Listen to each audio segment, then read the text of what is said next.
Hey, Gerald, how are you? Wonderful. Thanks. Appreciate Um, being on the show. oh, you're very welcome. A musician, an artist, and a photographer walk into a bar. It's funny that we've made a living out of what is arguably one of the hardest industries. I would say being a musician is very, very challenging. I switched to a music school. You're an artist. You've switched to an art store. Marta's a photographer. She switched to photography. That didn't work in my world.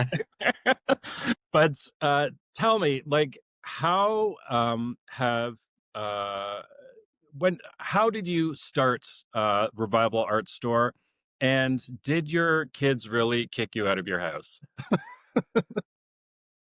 It was the reverse, actually. Uh, to go back to the beginning of that story, a year and a half ago, I was struck by a car crossing the street at a crosswalk, Ouch! and I was six. Yeah, I was 6 months doing physiotherapy and concussion therapy.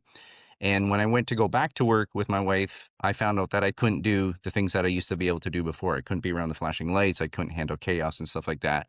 And this Wow. was around November. And I was like, Marta, I think I need to change my lifestyle. I think I need to find a new vocation. I need to do something different. And Curry's art store here in Hamilton, which was the last brick and mortar store that was in existence, closed their doors. Yep, just down the And street we from were where at, I am now. Yeah, yeah, yeah. yeah. So we were at the Cotton Factory, which has about 100 artists in there. And we were all talking, who's going to pick up the baton? Who's going to do it? Whatever. And I thought, well, I'm in a position too. I have a background in the service industry. I'm an artist. I need something calmer. Let's look into this. And so my wife gave me the green light. Like, yeah, go ahead. Let's change our lifestyle. Let's do this. And I went looking for some rental property to just operate a retail store until I found this building. And then I was like, Marta, I have a bigger idea. I think we can. I think we can transform our lives and not just change them. Yeah, that's So a that's how we came to this. that's great. You took Um, a negative thing and you've now turned it into, would you say it's your dream? Is that, like, it's amazing there? Like, Absolutely. So Marta's been renting studios for 25 years in Hamilton. She's always wanted to own. She's like, just throwing money out the window, paying rent. No yes. disrespect to landlords, Yeah, but she's just has that entrepreneurial mind that she prefers ownership yeah. and No, control. it's, And so, yeah, yeah, sorry, go ahead. no, I was done.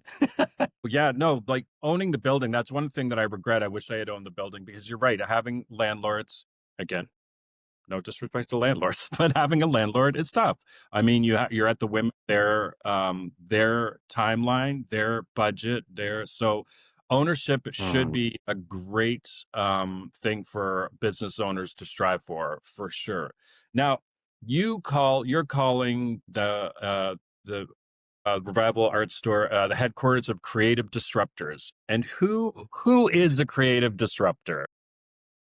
A creative disruptor, by definition alone, is anyone that uses creativity or innovation or something to transform, change, or make us rethink what the status quo of things are, be it how art should look, how art should be done, the philosophy of art, the meaning behind it, anything like that. If you're just constantly challenging the status quo of something, you are a creative disruptor.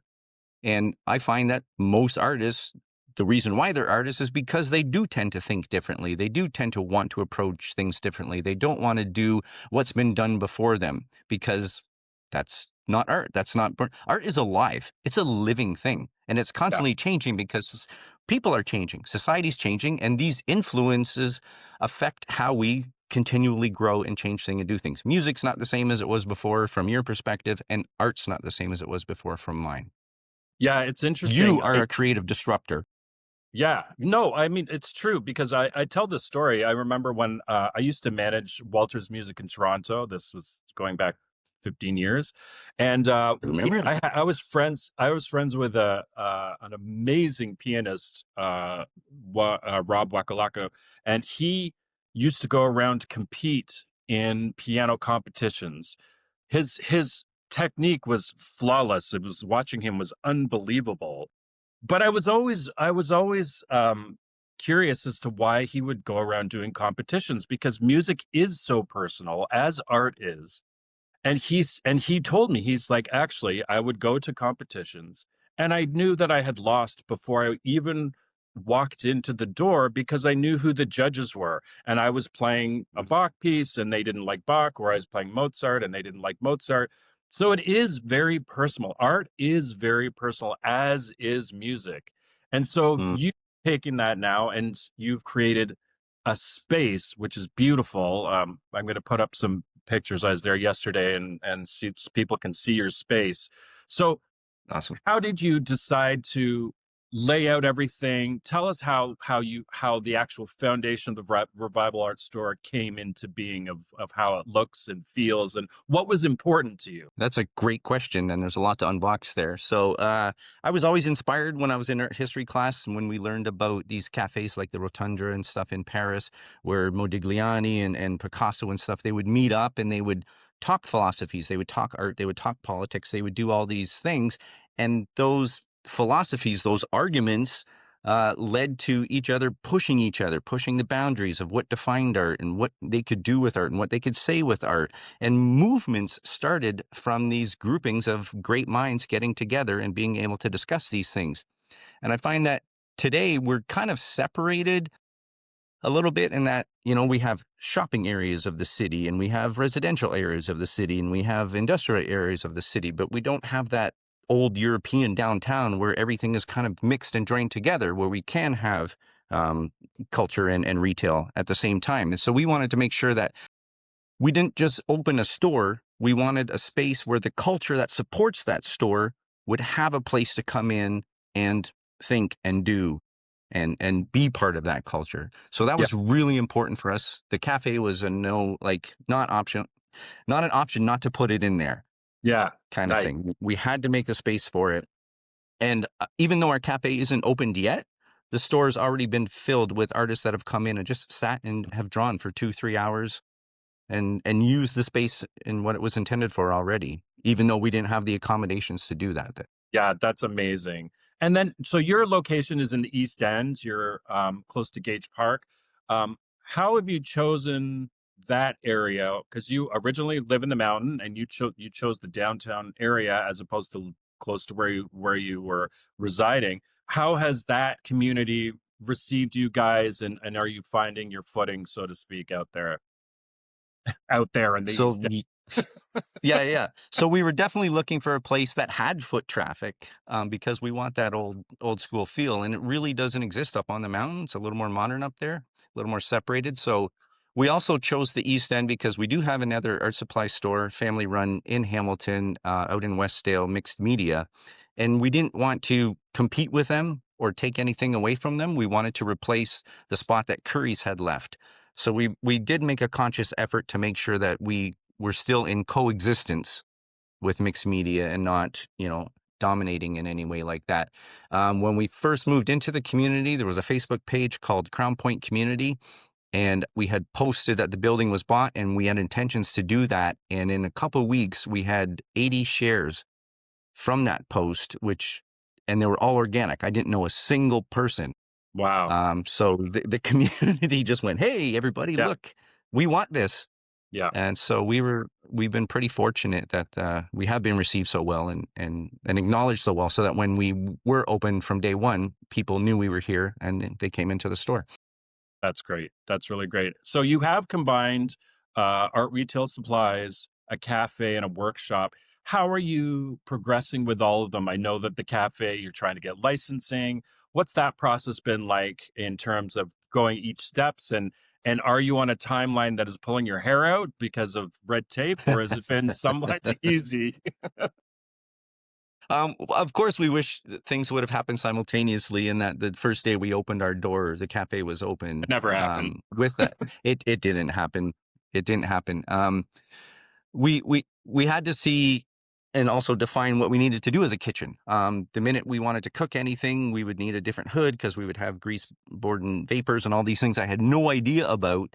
But my contractor was telling me. So in the end, we just decided on a catering kitchen. It's a reheat kitchen only. It's really simple. And that's all really we're going to be needing from it. We can make simple foods like they do at Crown and Press, paninis and that kind of thing. Hmm. But mostly food would be cooked offsite, brought in here, and then reheated and served to guests, kind of thing. So we've kept it simple, and we hope that we should be opening in a week or two with that. Great. And then with the cafe and licensing, how's that going along? Are you having Well, trouble? that's part of the same package. So Don't- it's Oh like, God. Yeah. Tell someone who yes. might be opening similar thing, like what you had to do to go through that process. Oh, well, we first we had to learn the logistics of what a cafe was, the logistics of what a catering kitchen was, the logistics of what a retail store was, the logistics of what a business ownership is, licensing departments. We had to learn all these things in order to accommodate the ownership of what our idea and plan was. I've never worked in a cafe. I worked as a waiter, but I've never been a barista. I've never had to design menus. Right. I've like all the little things that you don't think about are all firsts for us. So in one way it's intimidating and scary, and at the other way it's fun because it's so unbridled. It's like, what do we want? And Yeah. that was probably the biggest question we asked about every stage. What would we want in an art supply store? Well, I don't want shelves and stuff that you can't see across the thing. I don't want people to feel like rats. I don't want to have products locked up in cages like in big box stores. And so every step of the way, we kept thinking, what would be our ideal thing? What would we want from this kind of thing? So we don't even have a menu yet. I'm going to be honest with you. We have an idea of where we want to go, but it hasn't been solidified yet. I think that's a great We're lesson though, because you're rolling out just to roll out and doing it exactly how you want it. And most people wait for the T's to be crossed and I's to be dotted, but you've thrown caution to the wind and you're just going for it. I think it's great. Well, that kind of ties back into, I don't know if we discussed this at the beginning of the conversation or this was our pre-conversation, but you're like, it takes a certain kind of person to be a business owner. And I don't have business ownership skills, but what I notice I do have and what other people have told me is that you got cojones. Yeah. Like, I literally wouldn't put my family in the position you did. I Yeah. love your building. I love the concept. I loved everything, but I don't have the guts to do what you did. Yeah. Yeah. So I think the biggest thing is just really having the guts to just go, let's try. Let's Yeah. see what can happen. Let's see what Yeah. we can do. It's So exciting. I, It's I'm a, exciting when you do that. And so you're right. Some people don't like that. They want things to be planned out, and being an entrepreneur is just like, oh, well, today was a shit day. Tomorrow will be better. And yeah, tomorrow is better. Like it's a definite roller coaster ride for sure. And we talked about it yesterday, like things never go to plan and no, you have to be able to pivot, but also you have to be constantly learning. And I think that some people that would drive people crazy, but for me, I love learning and figuring out how I can do things better and how what marketing works and what marketing doesn't work. And in terms of marketing, you've done everything without ads. Am I correct in saying that? so far I did one ad, but we bartered because Marta shoots the covers Nice. for Hamilton City Magazine. So we Yeah. had bartered um, our first ad, but going forward, I will be advertising in that magazine because it is a magazine about culture and specifically to the city of Hamilton. So I see that as uh, interest to me and to the people that I'm hoping to attract into the store.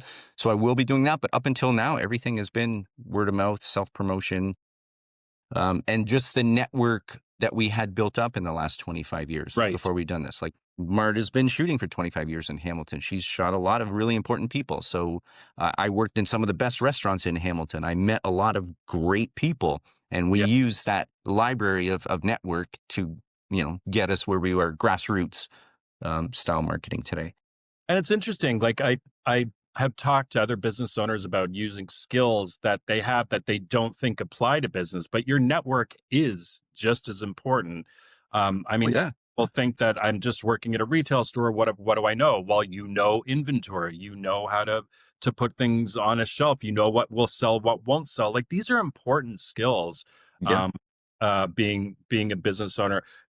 I'm just going to segue back to one of your programs because there's two programs that I thought were really interesting that are coming soon, and that is your life drawing session and your paint and sip nights. So, how do you see those working out, and what what is the important feature in those two classes? Would you say, yeah, So for the figure drawing, that's the gym for artists, if you want to think about that. You can't just show up to the sports field and expect to play a good game without having gone to the gym and lifted your weights and done your stretching and do all that stuff. A lot of people think that that class is to produce a great pitcher, and it's not. It's Mm. to enhance your skill set. It's to get your chops up. It's to get everything ready so that when you go back to your studio, you're ready for that performance piece. So I want to make sure that I supply a gym for artists, that Yeah. they always have a place to go to and stay in shape. Yeah. For the paint and sips, we went to one and we just saw how much people that weren't artists or think that they couldn't draw a stick man were surprised at what they could produce at the end of a 2-hour session. So Right. much so that they then got bit by the bug and now they want to be a painter. Now they're buying paints. Now they're doing stuff. So why not turn on the culture here in our own store? Like, Yes. I know it sounds self-fulfilling, but why not? If they're turned on, they're turned on, and here's a place they can buy the products, kind of thing. I think it's And a great like I idea. said, Yeah. you can go out to a bar and you can have a few drinks and maybe dance and have some fun, or you can go out to a place, have a drink, and produce a piece of art that you can then hang up in your show. You have something to accomplish by going out that day and having a few drinks and meeting with your friends. Yeah, there's a little bit of joy in doing that differently than just a bar Yeah. alone kind of thing. And, So that was also, I think, yeah. And I think creativity is so important for people to have as part of their life. That's one of the things that I love about music, and everyone, it's similar to what you're saying. It's like, yeah, you suck at music at the beginning, but once you get to a relative stage of being able to play a song, there is this infectious kind of feeling of just like I can do more now, and it opens up the world. And creativity, I find, is a little bit lost of going out and meeting people and painting and doing community things. And that's one of the things that I think that your location is definitely tapping into, is getting people more creative. hmm, awesome. That's the intent, and I hope it pans out like Yeah, that. nice. So Yeah, and when you're Marta's also, she's gotten into collage lately, so there's a lot of people that wanna come to collage and sip nights because with that, you don't have to draw, you don't have to paint, you just cut out and paste, It's and funny, that takes that kind of fear away. yeah, I just participated in a collage thing for the Did Strathcona you Community really? Council. Yeah, we because Rachel, my wife, who owns Footprints with me, who you met yesterday, she is part of the she's one of the heads of the Strathcona Community Council, and we brought in an artist at Victoria Park. There's a little clubhouse there, and we brought in an artist to do collage painting and well, collage work, and it was, even though I didn't really like what I made, I loved the process of making it. Like, I Right.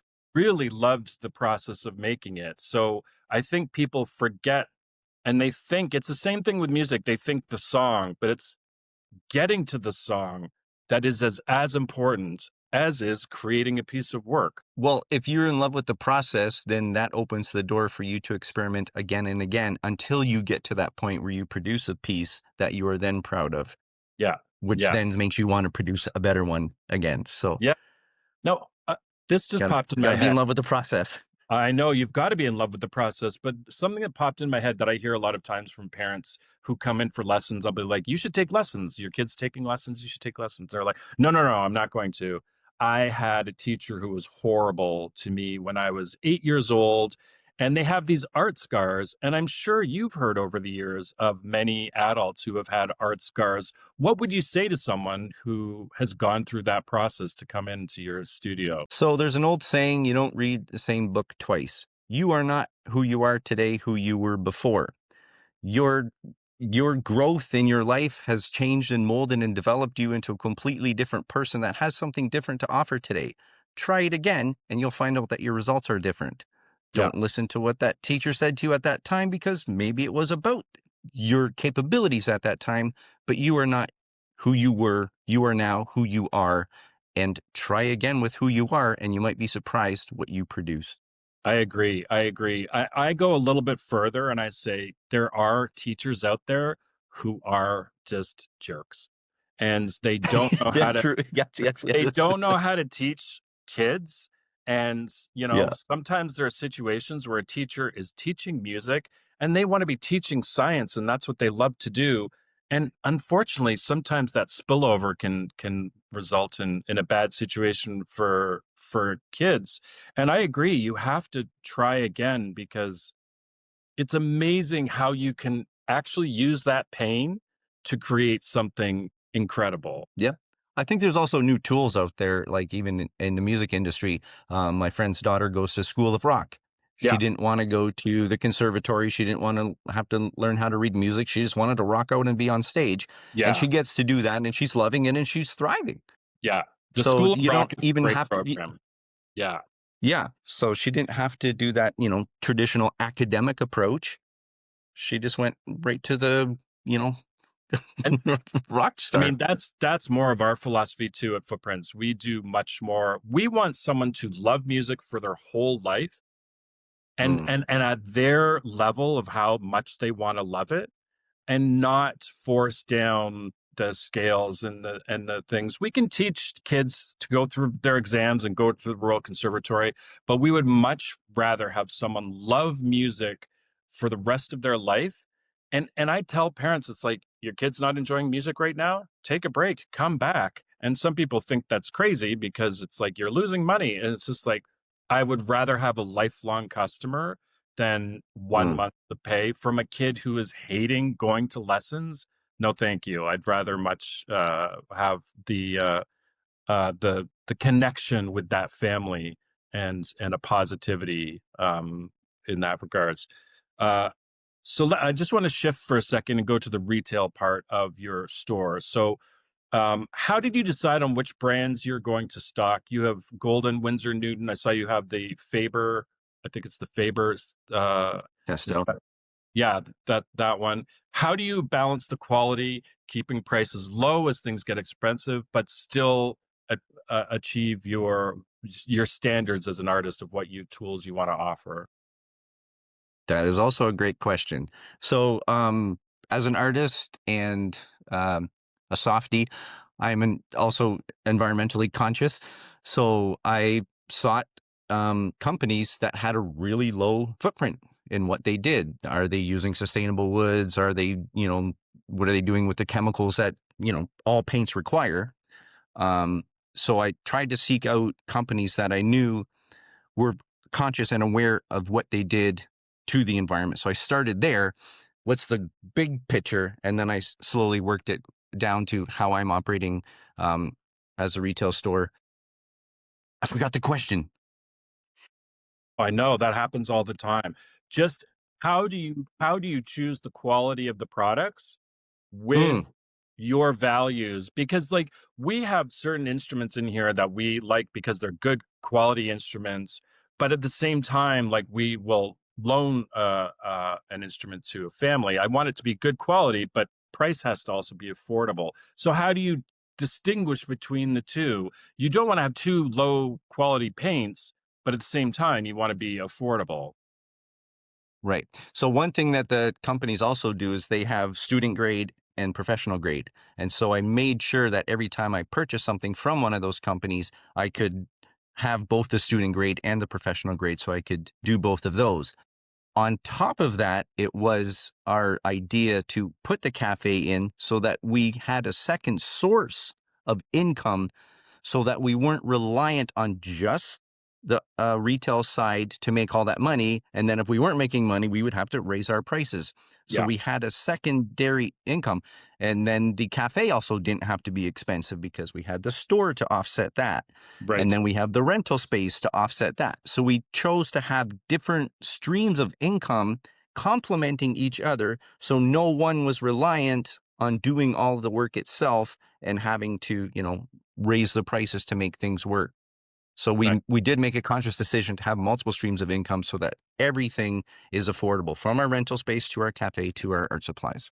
Yeah. No, I mean, that's I think multiple streams of income is a great business model to think about, that a lot of people Mm, just think in one stream, and it can be inhibiting. You can max a ceiling of just like, we'll see we'll see how that hopefully works out, and that you're able to get your cafe up and running sooner so that you can get some collaborations, and that it starts to sustaining itself, which is great.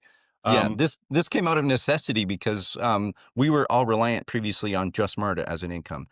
She right. was it was an income for me, it was an income for Caitlin, our other full-time employee, Yeah. and we were all reliant on Marta. If Marta was sick, none of us got paid.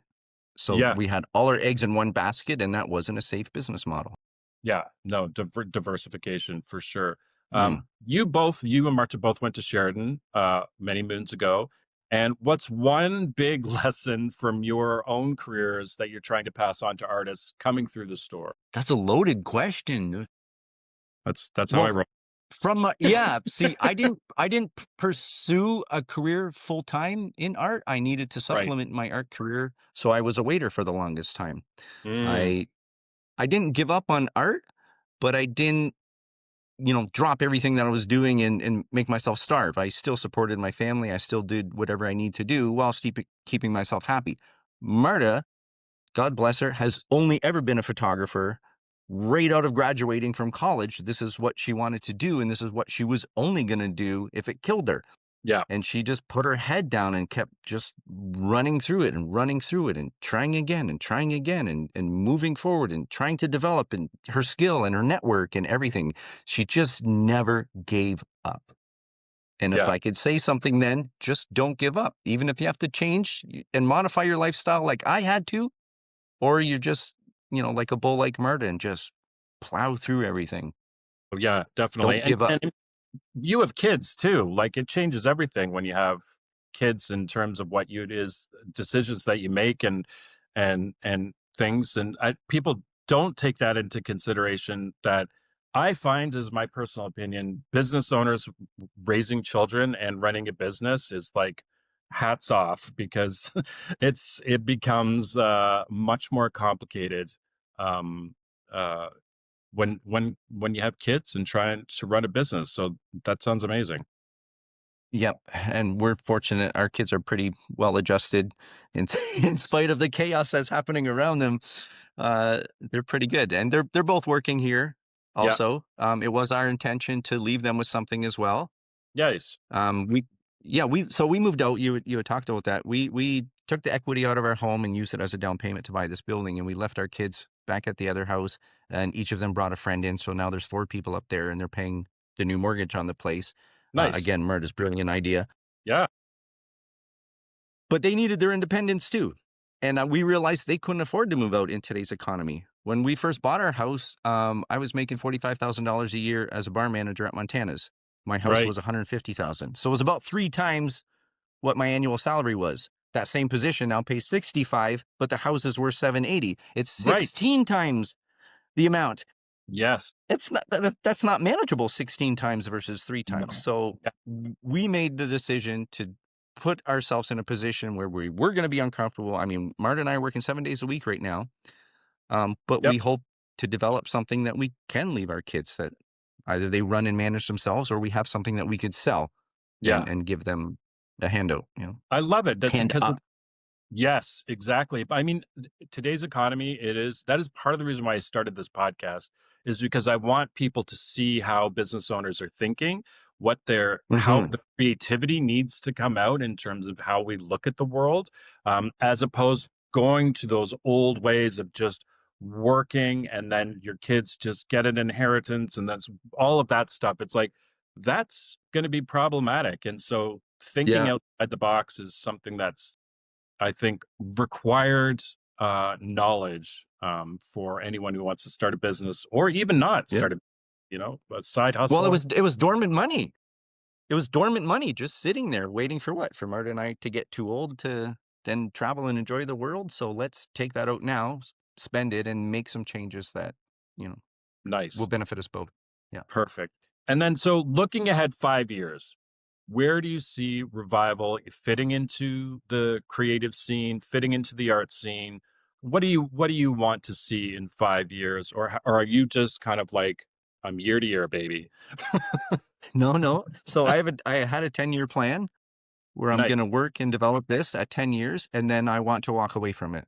I want to retire from it, not retire from art, but just retire from a job, basically, of having to be somewhere at a certain time every day. Um, and I don't know if I'm going to sell the business, leave it to my children. I don't know that aspect yet because Yeah. I haven't got there, but I do have a plan to retire. And when I retire, I hope to see the building known as a hub for creative disruptors. I hope it's constantly filled with art venues and teachings and workshops and just the place to go to when you need your supplies, or a place to hang out and have a conversation. Instead of going to a Starbucks or something and writing your novel, you can come and sit and write it in our cafe with the right culture around you of creativity. Yeah, I think that that's great. And so you have an exit strategy, which is quite rare. Many people just start a business and they're like, "Ah, we'll see what happens."